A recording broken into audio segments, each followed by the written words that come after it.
This is the Knowledge Graph Insights podcast, episode number 21. Nowadays, we are all immersed in a deluge of information and media, especially images. The real value of these images is captured in the metadata about them. Without information about the history of an image, its technical details, and the context in which it originated, it might as well be a piece of random clip art. Margaret Warren is the creator of ImageSnippets, a tool that helps you create and manage the metadata that imbues your images with meaning. Welcome to the Knowledge Graph Insights podcast, where experts on knowledge graphs and the semantic web share their wisdom with the digital and business communities. Our mission is to demystify and democratize knowledge graph technology and practices to make the benefits of knowledge graphs and semantic technology accessible to all. And now, here's your host, Larry Swanson. Hi, everyone. Welcome to episode number 21 of the Knowledge Graph Insights podcast. I am really happy today to welcome to the show my friend Margaret Warren. Margaret and I helped co-organize an event, weekly event called the Data-Worthy Collective, which is a collaborative learning environment. But she's better known as the CEO and the CTO of a company called Metadata Authoring Systems, which is best known for the product ImageSnippets, which does metadata management for photos and other kinds of images. So welcome, Margaret. Tell the folks a little bit more about what you're up to these days. Well, hello. How are you doing? It's a good introduction. Thanks. Well, what I'd like to say about metadata authoring systems is just that we want the most obscure images to be findable and easily accessible by describing and preserving them in the most precise ways possible.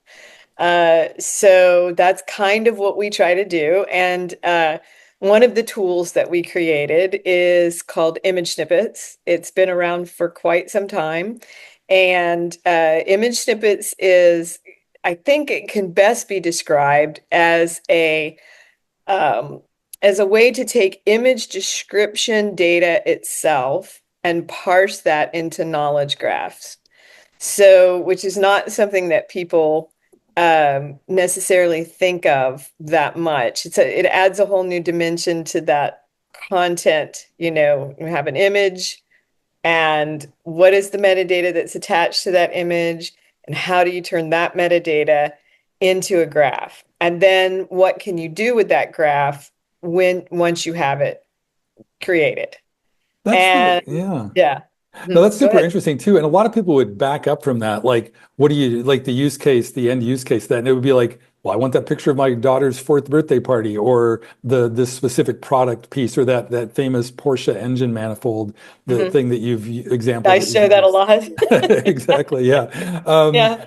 Yeah. Well, what sort of gets in, but I guess, I definitely want to focus on the use cases, but I think there's a few people, well, and even people who are versed in metadata from one perspective or another may benefit from like sort of a bigger picture view of like how you see the world of metadata. Like you come at it from image management in particular, but you're really a metadata kind of strategist and management person at heart. And can you talk a little bit about like, what it is and why it's important? Yeah, so, well, I'll kind of lead into this by talking a little bit about my background because it helps to set the stage. So, I grew up with a photographer. My father was a photojournalist, and in the 70s, he was working in a newspaper, and I was growing up with this, and I was sort of the metadata person in the family without really understanding that exactly what it would lead to. But I would go out and make photos. We were using Nikon film cameras then and everything, and we would go back to the dark room and develop the prints and everything. And I would, take these. I have a classic example that I use visually, but it's like I have the metadata written on the back of the photo. It's really cute. I was like 10 years old, and it's like, who's in the car, where we were, where we were, who took the picture, who developed the picture, who printed the picture. I mean, I even got into the administrative metadata, right? All this seemed important to me. And my mother used to write a little bit onto the slides and stuff like that, but a little bit, but somehow just had this knack, and I was very interested in this. Now, that continued on over the years because I've always also been an artist and a photographer and a technologist. I was in the Coast Guard and I was an electronics technician, and then I started working on computing systems and doing programming, and ultimately had my own company doing like hardware and networking support, and building networks and deploying like, software solutions. Yeah, lots of things. Um, and then I was trying to publish my images on the web. And, it's super interesting to me that the problem that I was trying to solve about publishing my images on the web almost 30 years ago is still, well, actually, I created a solution that solves it, but with image snippets, but it's still something that is not really mainstream and was kind of the entire vision that had to do with metadata and everything was sort of hijacked by, these centralized companies that were just so data hungry and so, well, engagement hungry rather, like we want you to engage constantly. So we're going to make it increasingly easy for you to share your images as fast as you possibly can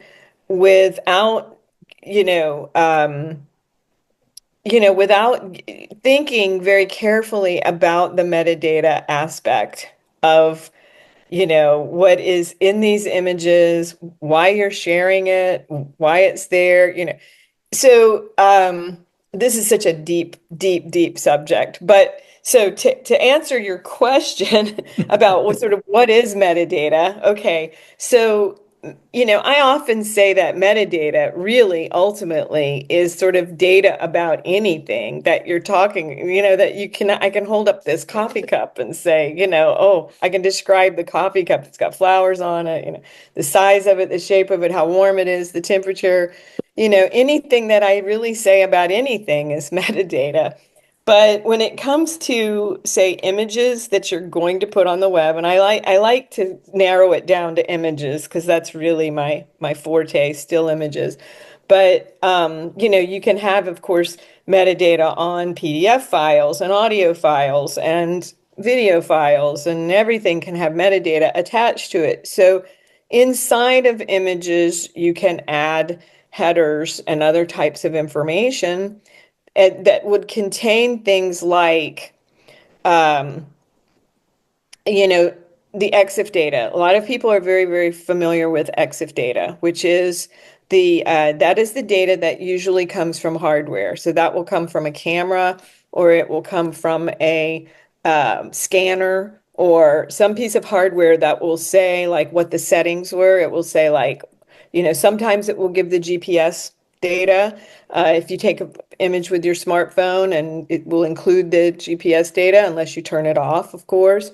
And there's reasons why people want to do that, which are, understandable. But we'll come back to that in a minute. But there's so there's lots of different types of metadata. There's descriptive metadata, there's administrative metadata, there's technical metadata. There's, you can break metadata down in so many different ways and so many different facets. But it really kind of just comes down to what is it, maybe where was it made? And then you can get into more descriptive metadata like, all kinds of things. The IPTC, the International Press and Telecommunications Council, of which I'm a member of the Photo Metadata Working Group, is, responsible for setting a standard around photo metadata that is generally followed by many organizations who to look at this as an open standard. And there's a lot of potential fields in that. You can get very, very deep into describing metadata. Most recently, we just added a field for data mining, which is, something to attempt to, put something out there that potentially could be the starting point for conversations to be had around AI training and when you might train images and when you might, when you want to prohibit training, opt out strategies. This also gets very deep into another whole thing. Um, but we also have things like digital source type, which describes like the source of the image, like is it generative AI was it made from scanning a negative, or was it, is it a digital capture, that sort of thing. Anyhow, this data gets very complex. And so I am mostly and often concerned with the actual description of what you see in the image when you look at it. So so that is the information. Yeah, well, actually, we parse everything into triples, into RDF triples that are in a triple, stored in a triple store, and also shared with the image as well. But I'm very concerned with, say, taking like the context of an image and um, taking that description and turning that into the knowledge graph. So let me give you a really good example of this. It's like, because a lot of people think, oh, we can do everything without, with just AI, can look at an image, describe it, give it, captions, give it, everything. But one example I've been sharing a lot lately is that there's a terrific collection of images from the Stennis Space Center, NASA's Stennis Space Center, which is down in Mississippi, and those are they are in the Internet Archive. And we can import images from the Internet Archive and then describe those images and create metadata about them and linked back to those images. And so the a lot of those images have incredible metadata on them. The person who uploaded this collection was an awesome curator because they wrote, so there would be a picture, for example, of a groundbreaking ceremony. I've shared this before on LinkedIn, but there's like a ceremony of a groundbreaking. There's all these people there, and a lot of them are looking down. They have on their hard hats, the ceremonial hard hats and the ceremonial shovels, and they are standing in front of this construction site. And so I can give that image to ChatGPT, to like a multimodal AI system, and it can tell you a ton of things about that. It can tell you, um, like, that it's a groundbreaking ceremony. It knows that. It can tell you that there's construction in the background, and it can identify, the type of day it is, and, the fact that there's people standing around. But of course, it doesn't know any of the people who are in it. Now, a facial recognition system might, if it could see the faces real clearly, but it can't, and then, but in this case, a lot of them are, kind of covered a little bit by hard hats and stuff like that. But the metadata of that image contained, embedded in it, an entire description of exactly who the people were in that image. And some of them were, you know, um, Congress people, and they were, and it tells you what the site was being built for, that it was for the A3 test stand. It tells you, there were the leaders of the companies that were building it. Like, it gives you a ton of context. And in my mind, that's what's really important about that image. That's what's really going to be important about finding that image. Not that you can identify that it's groundbreaking.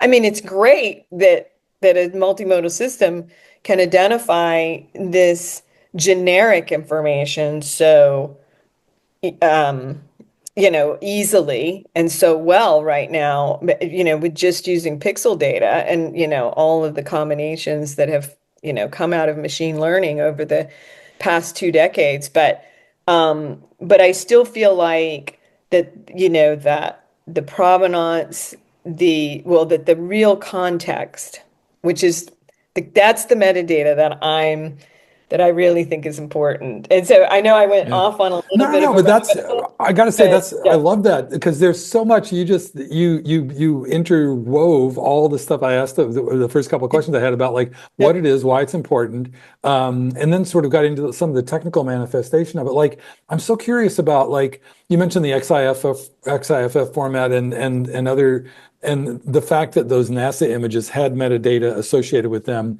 How much of this travels with the image natively? I know I've heard you talk in other contexts about how like some social media platforms strip out metadata and yep. sort of leave it there. So like how like and then image snippets is a way to ascribe metadata after the fact, or you get a photograph and then you add or are you extracting like some of that technical metadata out of the image itself with image snippets, or do you is it all like a human tagging endeavor? Yeah. So, well, yeah, now, well, let me answer one thing at a time. Okay.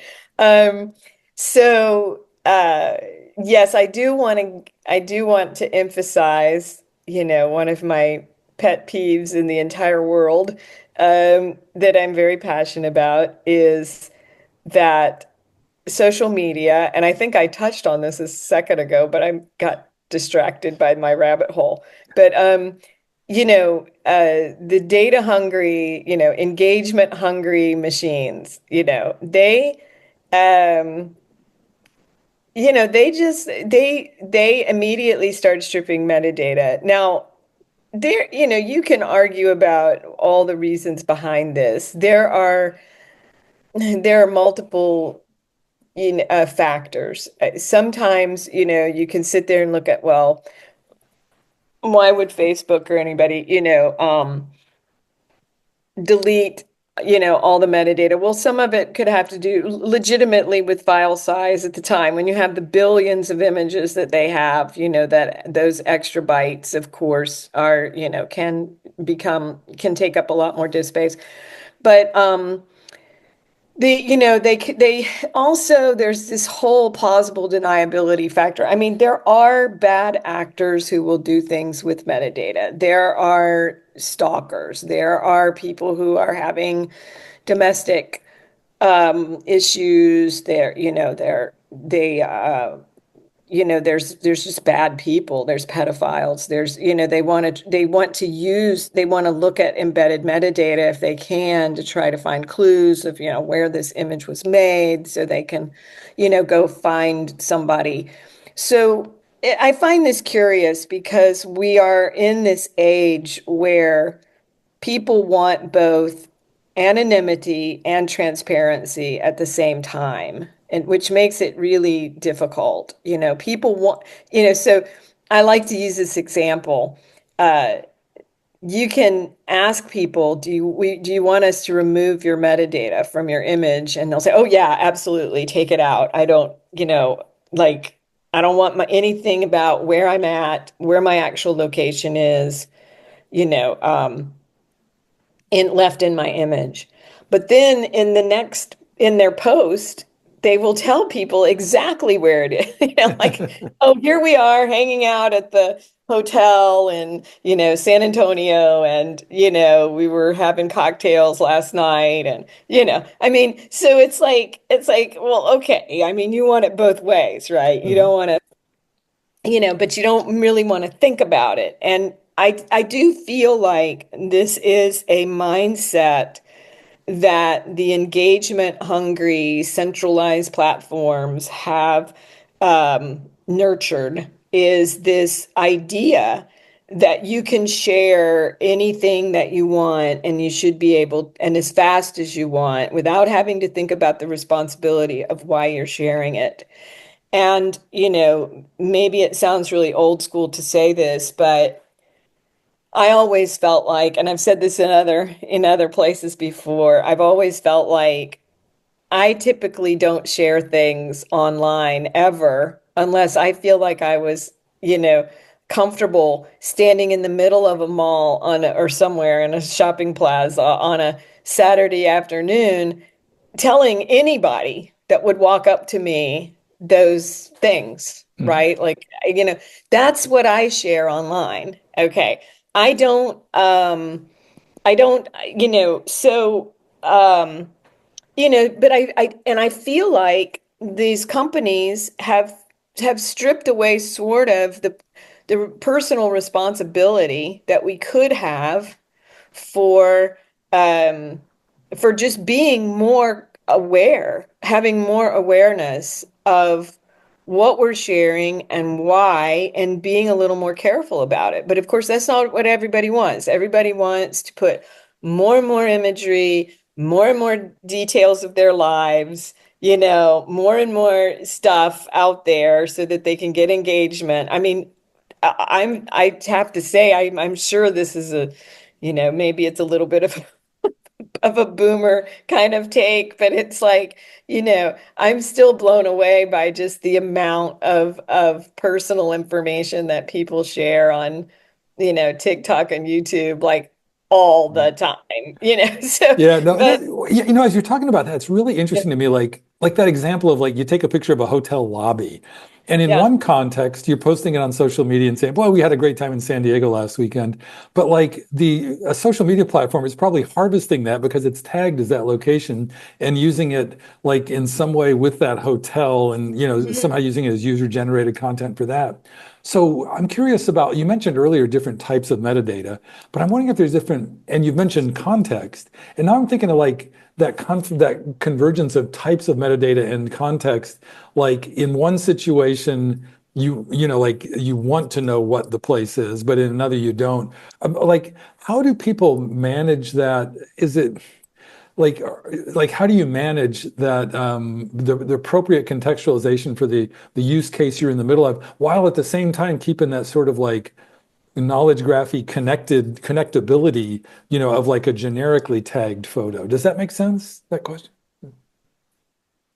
I think so. I Yeah. think so. I'm not Yeah. sure. Well, no, I mean, it's because the photo is this one thing and it's got something, some kind of metadata Yeah, attached to it. And then in different like the hotel might use it in one way, the social media platform in another way, and you might use it yeah, another way in your social yeah. media feed.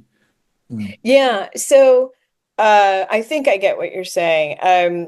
So and I needed to, like, I realized I got off on the social media tangent there for a second, but like um uh so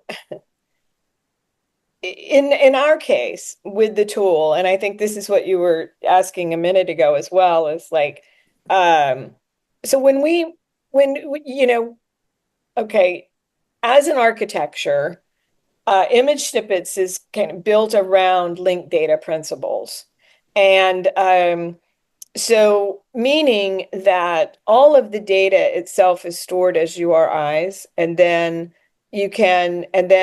so we can import images using their MRIs, their URIs. Um, um, and then when we import the images, we import all the metadata that was embedded in that image if it was there. And of course, there's a lot. When you talk about workflows, this is the one thing that ImageSnippets has been striving to do, is to have this consistent travel through workflow where the metadata stays attached to the image in multiple ways. And it also gets written into the knowledge graph. So that's all consistent. So so we import, and we can import from a URI, or you can like upload into it. But once you do that, you whatever metadata was there. So let's just suppose you were a photographer who was very metadata aware, and you use the metadata, the file info panels, and things like Adobe Photoshop or other utilities that let you deal with IPTC metadata. Just as a side note, there's a wonderful site on IPT's site that lists softwares that really conform to the standards and how much they use the standards. So if you're curious about finding like a whole range of software and how they interoperate with each other, there's a whole set of software tests that show the flow from one piece of software to another piece of software to another piece of software. So if you are, need your images to travel through different workflows, which ones will try to keep the IPTC and the EXIF data consistent, without deleting it. And there's a lot of tools that you could do to test that. But anyhow, so we import that, all the metadata we can. And then we're very keen on, of course, as I said, taking that context, which is what's maybe written in the description. And there's a lot of different descriptive fields that you can work with. So there's also alt text for accessibility, for example. That is very handy to have that travel with images from one environment to another. And there's constantly like initiatives to try to get some of the social media companies to do better, like maybe like Blue Sky or you know, different. I'm trying to think of another one. Well, even WordPress, like trying to, go from, other content management systems and like, when you import an image into there, if there was existing alt text data that maybe got put in a data asset management system on a person's local computer, that it would actually travel all the way, online and through all the way to whatever website that it has gone to. But almost everybody strips it. It's kind of ridiculous. LinkedIn strips it. You know, um, uh, Substack strips it. I mean, I could go on and on and on. And that's another thing you could see on the IPTC site is like you can see all of the social media companies that strip it. The last one that actually used to do really well at this, in my opinion, big one, it would be Flickr, because Flickr tended to respect, whatever was in an image. But anyhow, except for ImageSnippets, of course, which, we keep it all in there. Now you can also edit that metadata. So let's suppose suppose you spelled a name wrong or something, and then you get it online and you find out, oh, okay, I spelled a name wrong. Okay, you can go in and edit that and resave it back to the image, as well as saving it in the triple store. So, um, but so talking about that context again and how we turn that into triples. So we have a lot of different tools that go along with ImageSnippets that you can call that are like to assist a user in creating the metadata as fast as possible. So there's, you know, um, and soon to be like conversational type, agents that can help, or not agents. This is going to be a controversial word in That's right. We 2025. got to be careful with the buzzwords. Let me not say that word. No, no, no. Okay. But because that's already being like really, really, really misused already.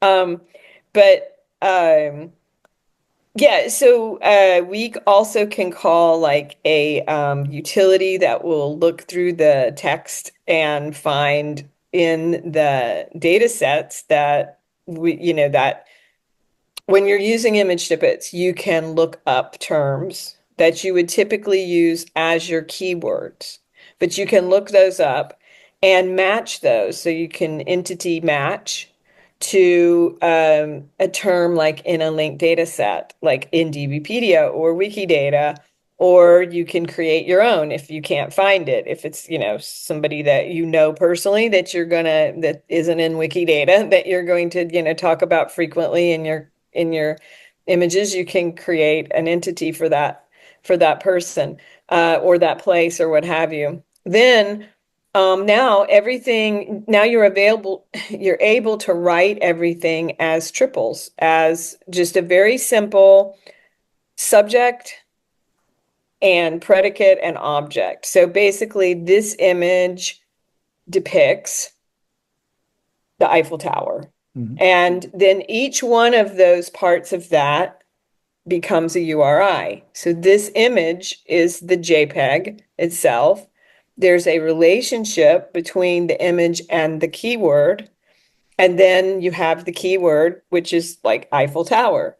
So we have a small set of terms that was worked out between myself and my colleague Pat Hayes and some other um, people that did a lot of testing in between as we were developing it. But it's a lightweight image ontology. So that is the term, that is the small ontology that we use to do a relationship between what would normally be the keyword and the image itself.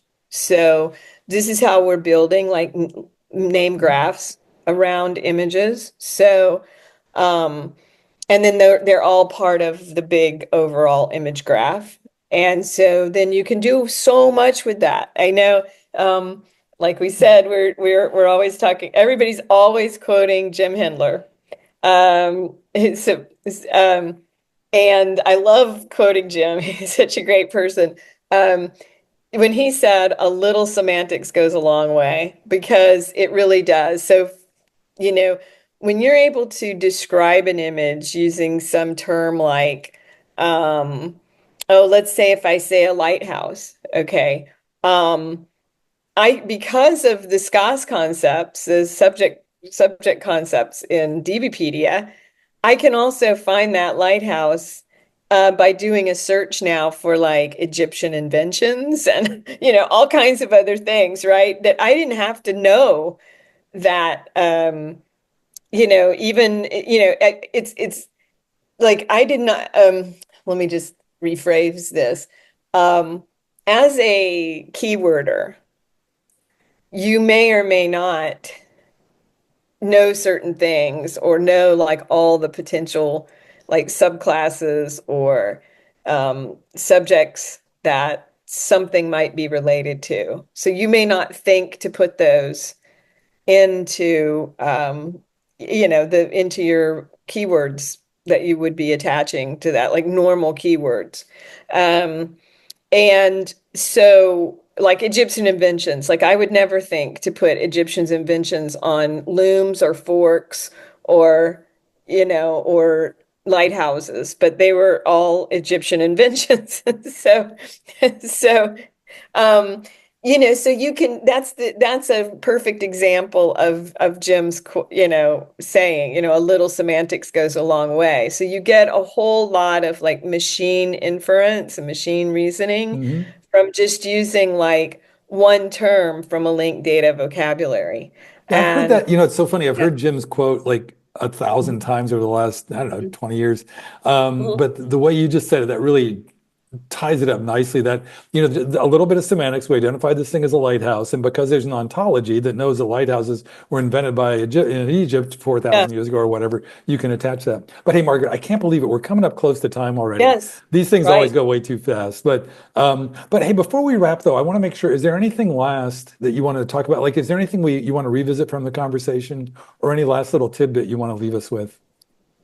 Well, I guess the main thing is just that what I believe is in the future, a lot of people think, well, how much does it cost to put all this extra metadata on all these images? And here's what I have to say about that, which is that, I think that in the future, especially where we're headed with generative AI images, and there's so much more that could be said about that.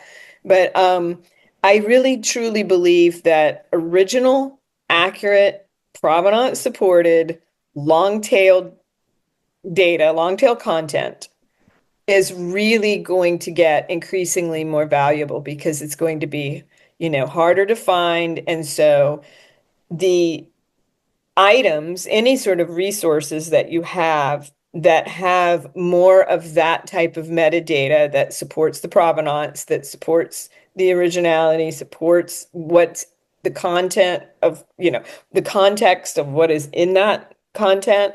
I think that's going to just become increasingly important because it's just too hard to find otherwise. And those are the things that are going to be valuable. It's like even now it's hard to find, suppose you want to find a part for your tractor or something. And that yeah, it's or your overhead door in your garage or something, like a little part to fix it. And it's just like a real struggle because, everything you're presented in Google searches are for products that most of them don't necessarily match what you're looking for, and so on. And I just think the more metadata, the better. I love that you So, ground this thing that a lot of people think of as this highfalutin, like super complicated technical thing. It's yeah, like, nah, that's the thing that's going to help you find that little hinge for your garage door opener or whatever. Yeah, exactly. yeah, no, that's Exactly. perfect. Yeah. Exactly. Hey, one Yeah. very last thing, Margaret. If folks want to stay in touch or connect with you online, what's the best place to find you? Yeah, well, I'm on LinkedIn a lot. So Margaret Warren, ImageSnippets. I think it's, Margaret Warren IS or something. I have margaretwarren.us. Of course, you can go to imagesnippets.com and um, I do have so my fabulous domain name is metadata.rocks. So you can go to metadata rocks. Um, but yeah, that's a lot of the places I'll Okay. probably. I'll put all those in the show notes as well. I'm on Blue Sky. Yeah, I'm on Oh Blue yeah, Blue Sky. Sky. Yeah. And okay, Yeah, because yeah. we've all got our I, new I social I media. actually have accounts in Facebook and Twitter, but I try to use those as little as possible. I'm not real happy with, those services at the moment. But Understandable. Yeah. yeah, I mean, they're just a lot of garbage. No matter where, no matter how yeah, yeah. Yeah.